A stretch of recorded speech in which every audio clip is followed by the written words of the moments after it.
Hello guys, स्वागत है आप सभी का आज की मेरी इस नई वीडियो में, जिसमें मैं आपको क्लियर करवा दे रहा हूँ सेट। तो सेट डिस्क्रीट मैथमेटिक्स का बहुत इंपॉर्टेंट टॉपिक है और हर एक स्टूडेंट को, चाहे वो बीएससी कर रहा है, फिर कोई इंजीनियरिंग के सेमेस्टर के एग्ज़ाम दे रहा है, आईआईटी जेईई 11th 12th के सभी स्टूडेंट को सेट्स आना बहुत इंपॉर्टेंट है। सेट्स बहुत ईजी टॉपिक है अपनी मैथमेटिक्स का। तो सबसे पहले हम बताते हैं कि सेट्स होते क्या हैं। अ set is well defined collection of distinct object. Distinct object का मतलब होता है कि अलग अलग ऑब्जेक्ट, और वेल डिफाइंड यानी कि उनका कुछ ना कुछ डेफिनेशन होनी चाहिए। कलेक्शन एक जगह इकट्ठा करके, कि एक सेट होता है जिसमें हम सारे के सारे एलिमेंट्स को, बहुत सारे एलिमेंट्स को एक एक करके लिख देते हैं। वो सारे एलिमेंट अलग अलग होते हैं। मतलब कहने का मतलब क्या है कि अगर मैं लिखूँ कि S इज इक्वल्स टू 1 2 3 4 6 7 5 4 3, तो देखो इसमें 2 टाइम्स 3 रिपीट हो रहा है और 4 रिपीट हो रहा है, तो ये ऑटोमेटिकली इसको रीड करेगा 1 2 3 4 6 7 और 5। मतलब ये जो बार बार दो बार 4 और 3 आया था उसको सिर्फ 1 टाइम ये रीड करेगा। तो ये इसका मतलब है कि डिस्टिंक्ट ऑब्जेक्ट, अलग अलग ऑब्जेक्ट रहते हैं सेट के अंदर। आगे देखो, द ऑब्जेक्ट्स और कॉल्ड एलिमेंट। ये जो ऑब्जेक्ट होते हैं ना, जैसे 1 2 3 4 जो मैंने लिखा, वो उनको बोलते हैं एलिमेंट, और मेंबर्स या फिर इनको मेंबर्स बोल सकते हैं इस सेट के। नोटेशन मतलब इसको कैसे हम डिनोट करते हैं, तो a set is usually denoted by capital letter, कि हर एक सेट को हमें कैपिटल लेटर से डिनोट करते हैं। जैसे A is equal to 1 2 3। If A is an element of A यानी स्मॉल ए, कि हम जितने भी एलिमेंट होंगे उनको स्मॉल लेटर से लिखेंगे, और मान लेते हैं कि एक ए नाम का एक सेट है कैपिटल ए, और उसमें स्मॉल ए नाम का एक एलिमेंट है, देन वी राइट, तो हम कह सकते हैं कि ए इज बिलोंग्स टू, ये जो हमने ई का साइन बनाया है इसका मतलब होता है बिलोंग्स टू एप्सिलॉन। ये जो एप्सिलॉन है इसका मतलब है बिलोंग्स टू, कि ए बिलोंग करता है ए, यानी कि इस सेट से, ए सेट से। आज हम पढ़ रहे होंगे कि ये जो सेट है इसको किस किस टाइप से हम लिख सकते हैं। तो हम एक ही सेट को 3 फॉर्म से लिख सकते हैं। एक सेट को लिखने के लिए 3 फॉर्म्स होती हैं, where first is called roster form, first is called roster form और टेबुलर फॉर्म, या फिर इसी को हम बोल सकते हैं टेबुलर फॉर्म। अगर आपको कहीं पे टेबुलर फॉर्म लिखा हुआ दिखे, रोस्टर फॉर्म लिखा हुआ दिखे, तो कंफ्यूज मत होना, दोनों का मतलब सेम होता है। अगली होती है set builder form, set builder form, set builder form. Third होती है element notation, element notation form.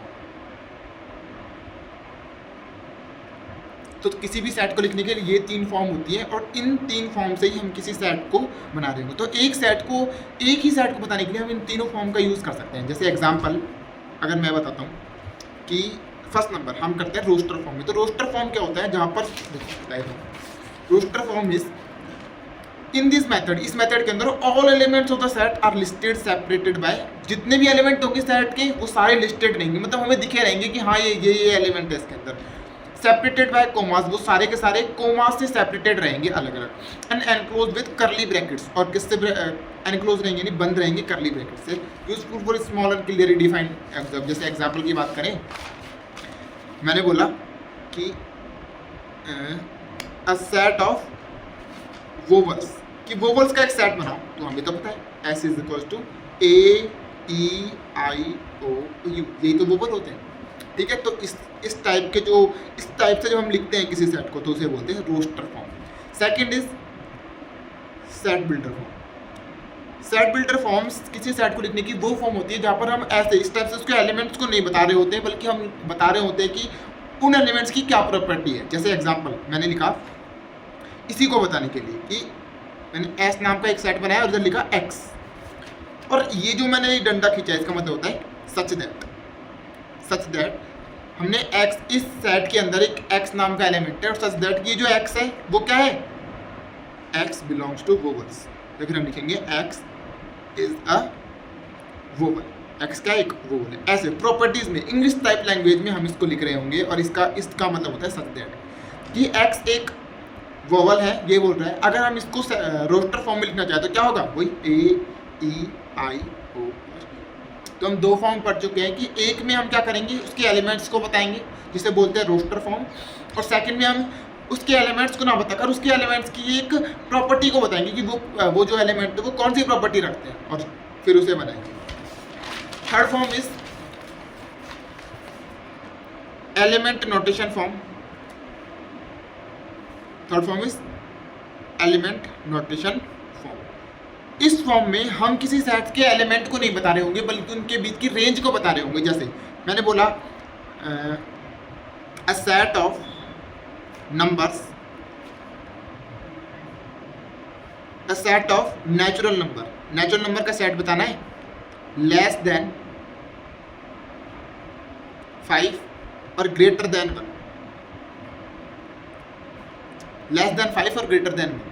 तो इसको बताने के लिए हम दो तरीके यूज करते हैं। एक को बोलते हैं हम, जिसको हम ओपन ब्रैकेट बोलते हैं, और एक को हम बोलते हैं क्लोज ब्रैकेट। ठीक है, ओपन ब्रैकेट पैरेंथेसिस से बताता है और क्लोज ब्रैकेट स्क्वायर ब्रैकेट से बताता है। पैरेंथेसिस के अंदर बाउंड्री वैल्यू इंक्लूड नहीं होती, बाउंड्री वैल्यूज नॉट इंक्लूडेड, इसमें बाउंड्री वैल्यूज इंक्लूडेड नहीं होगी और इसमें बाउंड्री वैल्यूज इंक्लूडेड होंगी।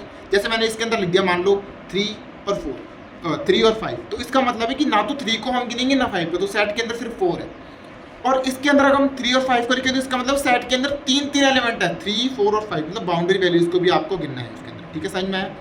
अब एग्जाम्पल मैंने बोला अ set of natural number less than 5 and greater than 1, तो इसके लिए क्या सेट बनाएंगे? इसके लिए दोनों तरीके का यूज कर सकते हैं। फर्स्ट हम लिख सकते हैं कि 1, 5, देखो क्या ये भी बना रहा है? हाँ, क्योंकि 1 और 5 को तो लेना है नहीं, जो 1 से बड़े, तो इसका सेट बनेगा 2, 3 और 4। 1 से तो बड़े हैं और 5 से छोटे हैं। या फिर हम लिख सकते हैं 2, 4 स्क्वायर ब्रैकेट में, इसका मतलब है 2, 3 और 4। स्क्वायर ब्रैकेट वाले एलिमेंट में हम क्या करते हैं, जो बाउंड्री वैल्यूज होती हैं उनको भी करते हैं। तो थैंक यू वेरी मच। आप अगली वीडियोस के लिए टाइप ऑफ सेट पढ़ रहे होंगे, तो प्लीज़ अगर आपको वीडियो पसंद आई और इन्फॉर्मेटिव लगी तो मेरे चैनल को सब्सक्राइब करें और वीडियो को लाइक करें। Thank you very much.